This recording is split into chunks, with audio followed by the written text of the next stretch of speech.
The second myth, I'd say in most cultures, it's this idea that you can get by on 4 hours of sleep, 5 hours of sleep, 6 hours of sleep. That's just not true. I mean, it is true for a day or two, and everybody's different. Some people can go on very little sleep for a few days. Some people can barely do that for a single day. Just like everything we talk about, there's a lot of individual variation. There is no such thing as an average human being, even though statistically we treat it that way. But for the vast, overwhelming super majority of people, 5, even 6 hours simply isn't enough.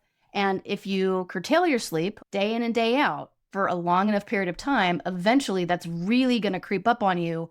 And you're going to have to pay back this accumulating sleep debt that the brain is slowly building, slowly accumulating. You will eventually pay that back. And it may not be because you're feeling sleepy. Many people do, but not all. Some people, if they're anxiously aroused, they may never feel sleepy, but they still fall asleep behind the wheel of a car, or they still fall asleep at a really inappropriate time during an important meeting. So there is no such thing as getting by on. And what I'd like you to be focused on is how much sleep do you really need to be at your absolute best? We need to get rid of this idea of hustle culture insofar as it means sleeping less, because if nothing else, I want to impress on you the science behind how much better you will be at work, at home, in terms of every important task you do in your lives if you get the amount of sleep that you need. Now, we'll talk about the phenomenon of short sleepers. They do exist. They absolutely exist in nature. They're just incredibly rare.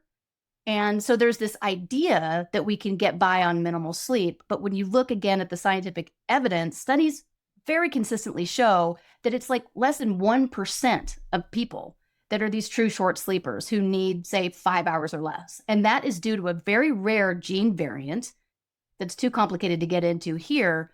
But the point of this is that most of us don't have that gene variant.